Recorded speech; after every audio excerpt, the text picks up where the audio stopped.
Naaalala mo pa ba yung mga panahong halos araw-araw kayong magkausap?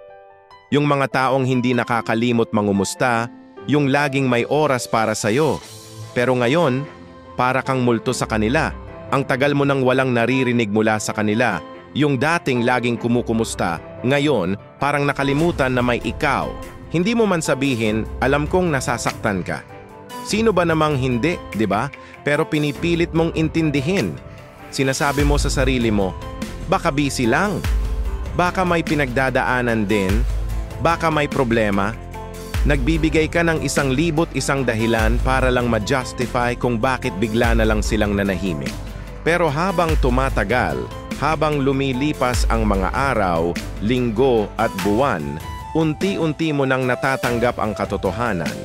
Hindi naman talaga dahilan ang busy. Lahat tayo busy. Lahat tayo may sariling buhay, may sariling laban. Pero kung talagang mahalaga ka sa isang tao, kung talagang gusto kanyang makausap, gagawa at gagawa siya ng paraan. Kahit isang mabilis na, "Hoy, kumusta?" lang. Kahit isang ingat ka bago matapos ang araw. Hindi ba? Masakit tanggapin, pero totoo. Kapag gusto ka ng tao, gagawa siya ng paraan. Kapag ayaw, laging may dahilan. At iyan ang natutunan mo sa mahabang paghihintay. Yung mga taong matagal mong hinintay mag-message, yung mga umaasa kang babalik pa sa dati, dumaan na ang panahon, pero wala pa rin. Hanggang sa napagod ka na. At ngayon, ikaw na mismo ang natutong huwag nang umasa. Hindi dahil sa galit o sama ng loob. Hindi mo sila kinamumuhian, pero natuto ka ng kumilatis. Natuto ka ng kilalanin kung sino ang talagang nandyan para sa'yo. At kung sino lang ang nariyan kapag convenient para sa kanila. Natutunan mong pahalagahan ang sarili mo, ang oras mo at ang emosyon mo. Kasi sa totoo lang, hindi naman natin kailangan ng grand gestures.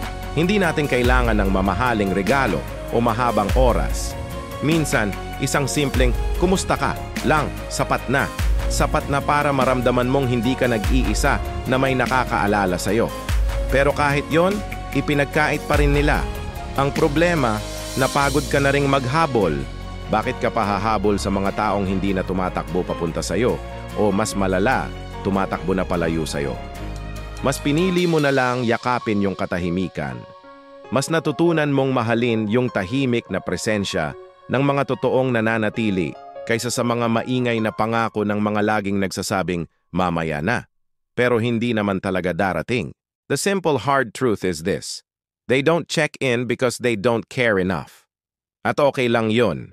Hindi mo kailangang pilitin ang mga tao na manatili. Ang mahalaga, alam mo na ngayon kung saan ka lulugar.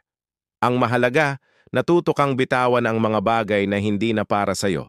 Para magkaroon ng espasyo para sa mga taong tunay na nagpapahalaga sa'yo. Kung nakaka-relate ka sa pinag-usapan natin ngayon, i-comment mo naman sa baba ang salitang relate. Gusto kong malaman kung sino sa inyo ang nakaranas na nito. At huwag mong kalimutang mag-subscribe at i-click yung notification bell para lagi kang updated sa mga susunod pa nating usapan. Salamat sa pakikinig. Hanggang sa muli.